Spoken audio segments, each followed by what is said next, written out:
And we are live with another transfer Q&A. Hello, guys. Hope you're doing well. It's lunchtime on a Wednesday.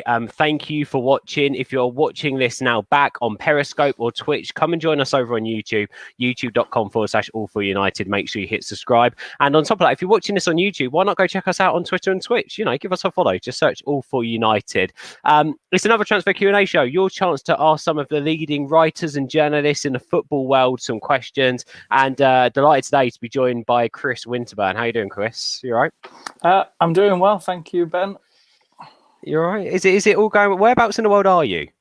Manchester, sunny Manchester. You're up in Manchester. Oh, okay, cool. Because you do some work with MARCA, right? With MARCA. I can never say their name right. I'm really bad because I feel like I should say it with.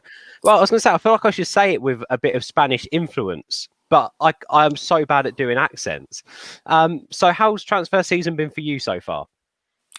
Pretty quiet. Not much has happened yet. There's been a few big deals, but I think this summer will generally be quieter because a lot of clubs, including some of the bigger ones, surprisingly, have been hit hard by the financial impact of the coronavirus. Yeah, and of course we're seeing that now with the way that the deals are sort of planning out. So I think the only way or the only place to start is what's going on with Jadon Sancho. So I'm going to ask the first question just really open, just to give you a chance to push anything that you know or anything you've been reporting or writing on with your publication. So where are we at? Because the Dortmund CEO has come out with just some of the most outlandish comments ever. The English press have sort of turned around and gone, no, it's just a game of poker. That's why he's saying what he is. Now all the Dortmund players out of nowhere are doing interviews saying that they're happy that Sancho's staying. So what's going on? Well, I think one of the problems we have with this deal is the timing of it in terms of what the world is at the moment. And can you spend over 100 million on a player and still have, well, not self-respect, but can you still be respected after spending that much on a player in the current climate? And I think you can take Dortmund's words from Mikhail Zorc at face value. I think he's being honest. A lot of people have sort of compared it to when he said the same about Ousmane Dembele, but the situation there isn't really comparable because Dembele, when they said he wouldn't be going anywhere, that was said in good faith. They didn't believe Barcelona would scrape together the funds and buy him. And they also didn't expect the player to force his way out of the club by not returning to pre-season training. If we look at Jadon Sancho, he's already returned to pre-season training, so you can discount that possibility. And Borussia Dortmund know Manchester United have the money to spend on the player. So I think they think that if with the money there and they've not met the deadline set of August the 10th, I think they feel pretty comfortable that Manchester United won't complete this deal. But whether that's the case or not, I think is difficult to tell this early on in the saga as it's going to become, because you look at what Manchester United want, he's their main target, so you'd expect them to go in with a bid eventually. But I do think you can take Dortmund's words at face value. They believe he will stay, and that's why the players are sort of putting these messages out there. I don't think it's the media campaign that many are making it out to be. I think it's one side telling their side of the story and being honest. And I think that's all there is to it at this point. But I do expect this deal to rumble on, as we'll get into. Yeah, I mean, it's quite interesting, isn't it, Chris? Because, and we'll get onto your point there about the sides of the stories, because I think that's really interesting. But, you know, here on this channel and who we've been speaking to. So we spoke to Ronan Murphy about 2 weeks ago when there was rumours that a deal was very close to being done. And Ronan Murphy was very much in the camp that from what he was hearing out of Dortmund, not United, etc., is that Dortmund will not budge from that price tag. Sancho will not kick and scream, which backs up everything what you've just said there, to leave the club, and everyone's in quite a comfortable situation. If United pay the fee, Sancho joins United. If United don't pay the fee, then Sancho doesn't join United. It's literally as simple as that. So when it comes to this chess game, it really is United playing a game of chess on their own at the moment. Is sort of the understanding that I'm getting. Would you sort of agree with that? I would absolutely agree with that. I think it's well documented how the current regime at Manchester United struggle with most, if not all, aspects of the transfer market. They seem to be one of the few clubs that use press briefings almost to threaten selling clubs. You look at the initial brief that came out and said they wouldn't be held to ransom over Jadon Sancho and Borussia Dortmund were being unreasonable. Well, good luck. Borussia Dortmund have every right to be unreasonable. It's not a sales market this summer. Imagine if they were to let him go for 75 million euros, let's say, because of taking impact of the coronavirus into account, and then the market and the world bounces back quicker than anyone imagines. And next summer, let's say a player of lesser ability goes for 105, and then Borussia Dortmund looks stupid. He's got a contract until June 2023, so there's no push to sell at this point. So Dortmund would be foolish not to set a price they believe to be fair and stick to it. And I think that's exactly what they'll do. And Manchester United need to get this into the minds that they can't just set their own parameters for buying players. They can't just say, yeah, this is as much as we want to pay. And that's fine. Manchester United shouldn't be criticised for having a limit of what they want to spend. If they don't feel Jadon Sancho is worth more than, let's say, 80 million, that's fine. You can have that point, and that can be your line in the sand, and there should be respect for that.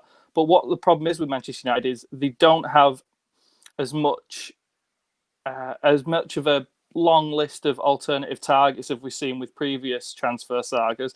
And then they often end up paying the money that the club initially wanted anyway, just 3, 4, 5 weeks down the line. So Manchester United don't have a great track record with these sort of deals.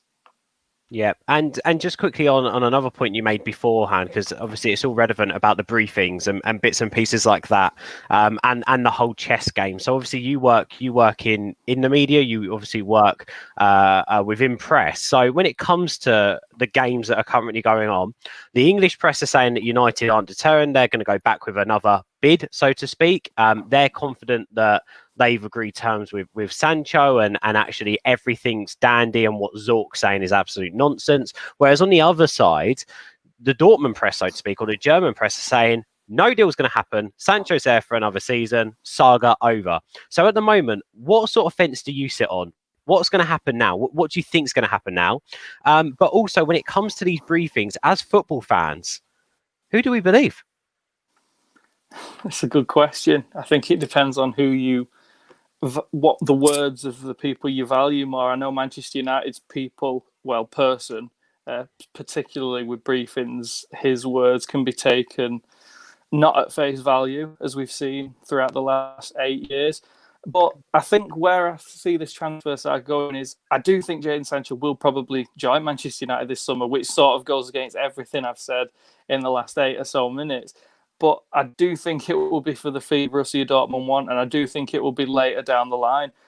From what I've heard and read, I don't believe Jadon Sancho's going to put in a transfer request. I don't think he's going to do Ousmane Dembele and force Dortmund's hand. But I do think this is a deal that can get done because Borussia Dortmund can see that this is a very sellable asset, especially at 120 million euros. So I think they're sort of more open to selling him than they would let on. But I do think that the deal will eventually happen, but it's not going to be one of those quick fix scenarios. I think it's going to be a classic Manchester United transfer that runs well into pre-season. None of us need with the transfer window the way it is, and with the way that the season is, and no one needs that.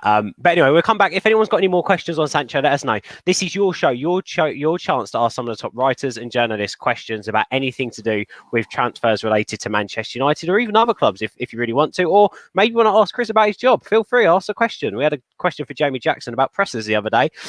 One of the first questions we got in, Chris, which I expect you watch a bit of Spanish football and know a bit about what's going on out there, is from Max, and he was asking about he's Villarreal centre back, isn't it, Torres? Obviously there's been a lot of links there. I believe he's got a 55 million euro buyout clause, I think, on his head at the moment, and Villarreal have already come out and said that they won't sell for anything other than the buyout clause. Again, I'm just reading rumours. I don't know if you can say that's true or not, but is there interest there from United, and are there any whispers at all? Not to my knowledge. I'm not sure Manchester United are in the market for many central defenders this summer. I think we saw one of the earlier rumours with the club link with Gabriel from Lille, and I think that's a bit come out of left field, and I'm not sure that's entirely true. I don't think Manchester United are looking for a backup centre-back this summer. I think if a good option became available, I've often referenced this. If Koulibaly at Napoli became available at a reasonable price, Manchester United would jump at the chance. I'm not entirely sure that the Lindelof-Maguire partnership, despite how many matches it's played together this season, is something that's entirely convinced Ole Gunnar Solskjaer. So I think we could see the club move if a player of a higher quality came available. But in terms of Torres, I'm not sure Manchester United hold an interest. And I think Villarreal will probably look to extend that contract and increase the buyout clause this summer. But obviously there will be interest from other clubs. So whether that happens or not, I'm not sure. But I don't think Manchester United are going to move for him at this time. I think it's interesting you mentioned about Koulibaly there, because I think Monday night, we saw how good Harry Maguire is and how good United look defensively with an Eric Bailly type player there, which is basically, if you look at Koulibaly, he is an upgraded version of Eric Bailly. He's strong in the air, he's strong in the tackle, he's good on the ground, he's good at standing on his feet as well, and he's really good with the ball too. So I do agree. The only thing I would say about Koulibaly is I just think he's potentially so out of the Solskjaer transfer mold that we've seen him set so far, that if Koulibaly was 25, 26, I think we'd be paying 120 million for him right now. But he's not. And I think quality centre-backs, obviously, Chris, are hard to come by at the moment, aren't they?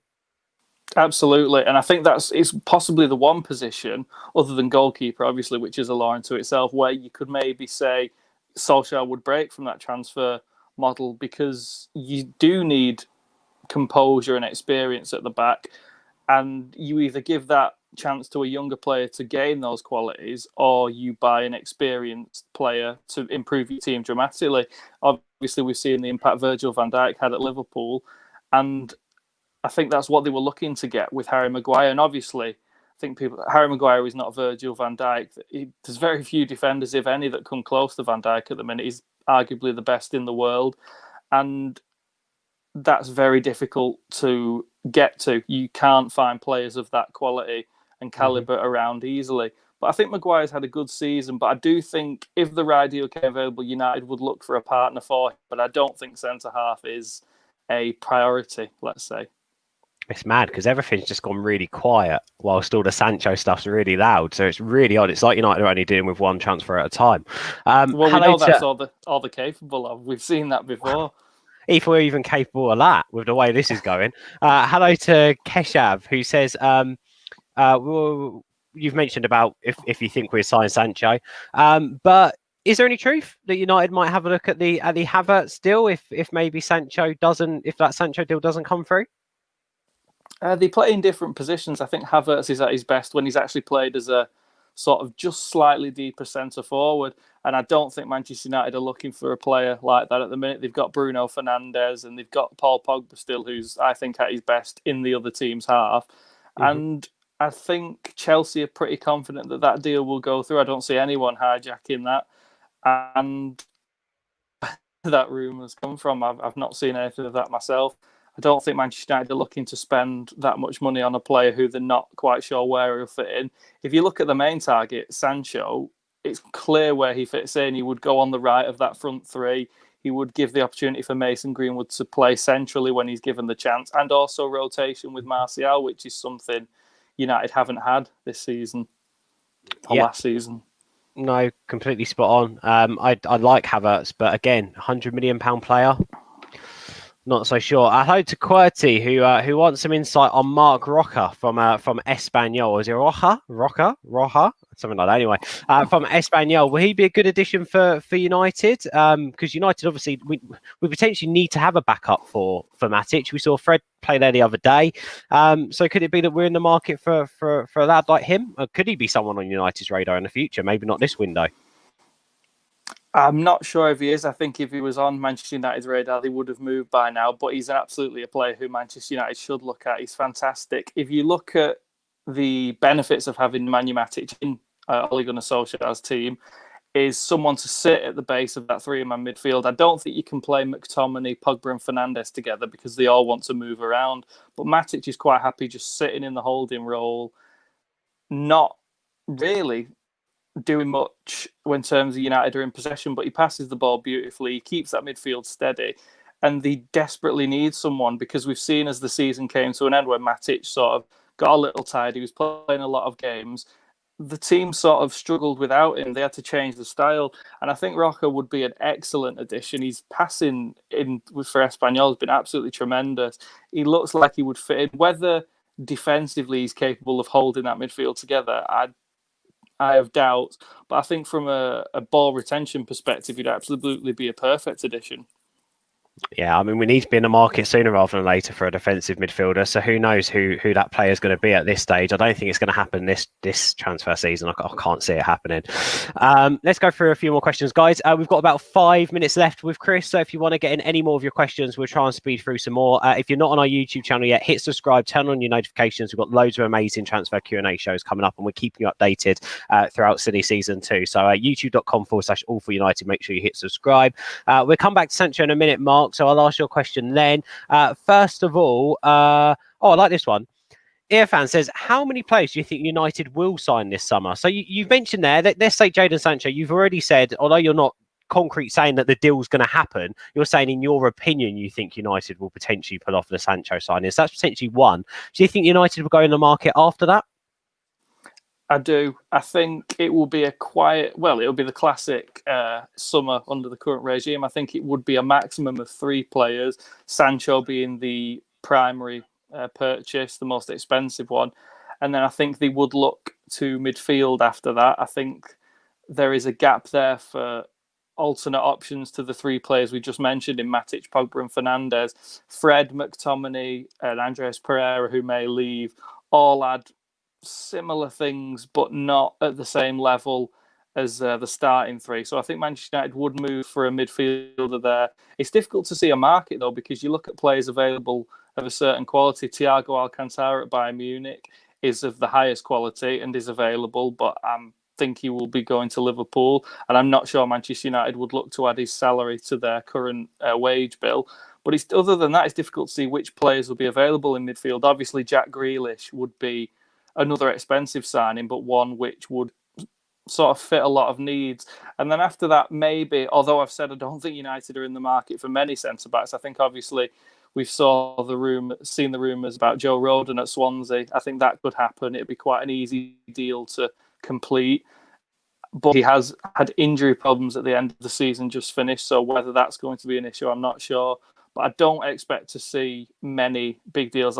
We've seen a lot of rumours, Alex Telles linked to United. I don't think that'll happen. I think he'll be too expensive for what United would want from a backup left back. What about Gabriel from Lille? Chris, anything there? I know there's quite a few clubs interested, or is this a case of Lille using United's name just to try and get that transfer fee for him? Because it's a small transfer fee, 30 million euros it's not unreasonable, is it, in this market? No, it's a reasonable transfer fee, especially when you consider the season he's had with Lille. But I'm not sure Manchester United will be looking at him at this time. I think it's somewhat out of left field. I don't think he would have been on their radar for much longer than a couple of months, and that tends to not be how United do business at this moment.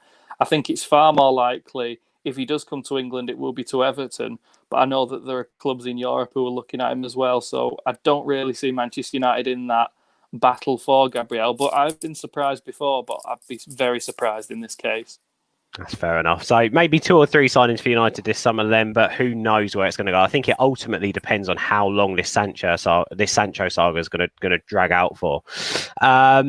In terms of Chigs here, I mean, we can't put a date on when we expect Sancho to join United, but when we spoke to Jamie Jackson before the quotes come out from Dortmund, he said that the deal potentially, because of how fast this transfer could move if a fee's agreed, because personal terms are reportedly done already, he said that it could be done earlier than we all think. It could be something that moves really quickly if United go in and manage to find the sweet spot with Dortmund. But realistically, Chris, you've also said, we've got to be mindful that this may take quite a long time during this transfer window. So where's your head at the moment? Do you think this is something that could be rectified pretty quickly now that Dortmund are pressing United like they are with the quotes and players are talking, etc.? Or do you think United will drag this out a lot longer? I think the key word that you've said there is if Manchester United put the money on the table. Obviously, there is a good relationship between Manchester United and Jadon Sancho's representatives in terms of there is the outline of an agreement there. He would be quite happy to make this move. But the question is, will Manchester United put the money on the table for Borussia Dortmund? The August the 10th deadline was not met, which will frustrate Borussia Dortmund no end. And the way Manchester United negotiate, despite what they say to the contrary, does infuriate clubs. And I think that's why it's going to take a while. Obviously, as Jamie Jackson, as you mentioned, said in a previous episode, it could be something that happens quickly. As with any transfer, as soon as you agree a fee, it's fairly straightforward because clubs tend not to make an offer they think will be accepted unless they've got the outline of a base agreement with the player. So generally, finding an agreement with the opposing club is the key to unlocking most transfers, because everything else has been, careful what I say here, because obviously legally you can't agree a deal with another player until you've had a bid and been given permission to speak to him.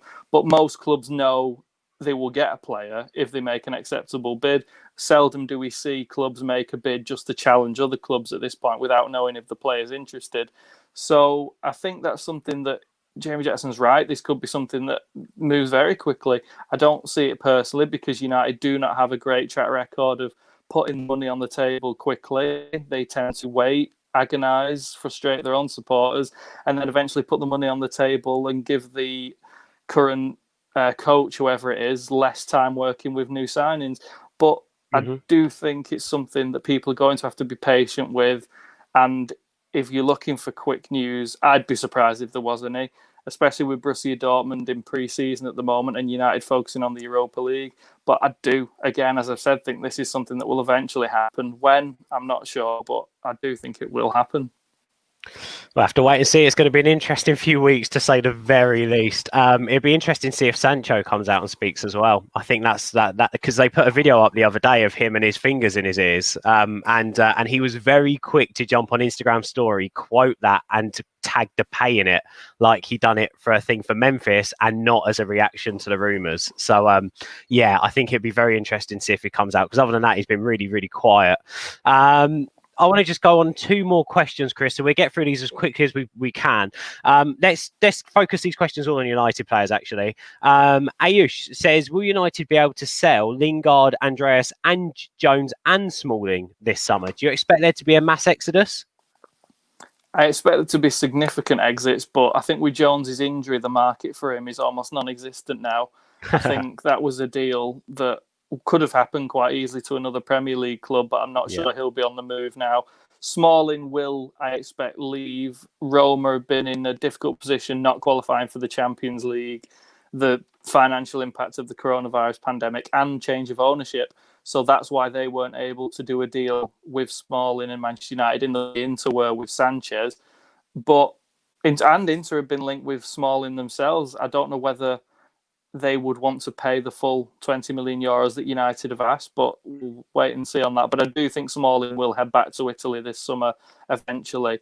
In terms of Lingard and Pereira is a player that Solskjaer likes. I think there is a place for him in that squad. Quite what that is, I'm not the expert on that, I'm not sure. But I do think there is a place for him there, and the market's quite small. Lingard is a player that has shown flashes of brilliance, has done some great things with Manchester United when Manchester United were maybe in a position that they wouldn't want to return to. But I do think there'll be clubs interested in him. He's possibly the most sellable asset because he's English. He's still got years left. He's proven that he can play at the top level, although he's had a difficult 18 months or so. So I do think if United wanted to sell, Lingard would be the most sellable asset they've got.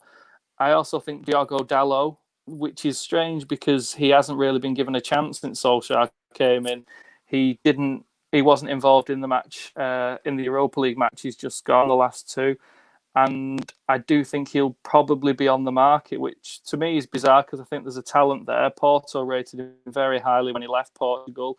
But there seems to be a lot of faith in Fosu Mensah and Ethan Laird. So Solskjaer probably has earned the trust on that one. But I do think those are the players that they will not necessarily look to move on, but if offers come in, they will be quite happy to accept them.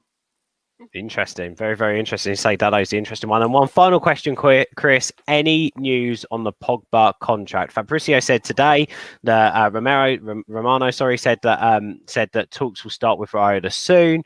Do you see that being a formality? Do you think that Pogba will commit longer term to United now? I suspect he probably will, but I would also be surprised if there wasn't certain promises or clauses in that contract which would allow him to leave, because whilst the mood at Manchester United is a lot better, there's clear progress on the pitch, it's still, a lot of the problems that Pogba sort of cited over the last 12 months are still there. This Manchester United side is not close to winning the Premier League, although it's moving in the right direction. Let's be clear about that. They are not close to winning the Champions League, barring a miracle. And that's what Paul Pogba wants to do. Whether his performances for Manchester United have put him at a level where you could say, yeah, he would play and improve Real Madrid or go back to Juventus and improve them, I don't know. He's obviously a world-class footballer, but in terms of his consistency, he hasn't shown that. But I think in terms of this extension, I think it will happen. Avenues for an exit for him have closed. Real Madrid have significant financial concerns and have totally withdrawn interest, which I may say was mainly from Zinedine Zidane. I'm not sure the club themselves were too keen on bringing Pogba in last summer. And Juventus are going in a completely different direction. I'm not sure they're looking to spend massive amounts of money this summer. Andrea Pirlo has just been appointed for what I believe will be one season, unless he somehow wins the Champions League. I think there's a certain manager in Manchester whose contract is up in 2021, who is of serious interest to Juventus, and I'm not sure Paul Pogba. It's not Ole Gunnar Solskjaer's. Let's put it that way. I'm not saying that. But I'm not entirely sure Pogba would fit in terms of style with that coach. So I do think he'll probably re-sign with United. But from all parties, it would be a mistake if this agreement didn't have some sort of avenue for an exit, because until there's clear signs otherwise, there are still issues at Manchester United in terms of, are they at the level where they can compete for the two big trophies? And evidence is no, although they are moving in the right direction. I must stress that. Well, it'll be interesting to see what happens over the next few weeks. We're expecting that. More news on Sancho. We'll just have to wait and see. Chris, thank you for giving up your time, mate. Really, really appreciate it. And thank you for being so honest in answering the questions as well. This has been Transfer Q&A. We've got loads of these coming up with top respected journalists in the UK and football writers too. Make sure you hit subscribe on the channel, turn on notifications. 6:30 today. Joe and the lads are back with just another United transfer show, and they are going to be looking at departures this summer. They're going to be talking about Smalling's Inter, as Chris has mentioned, and a few others as well, including Diogo Dalot. So very, very interesting there. Click subscribe, turn on notifications. Thank you for watching, guys. Chris, thank you for coming on, mate. And we shall speak soon.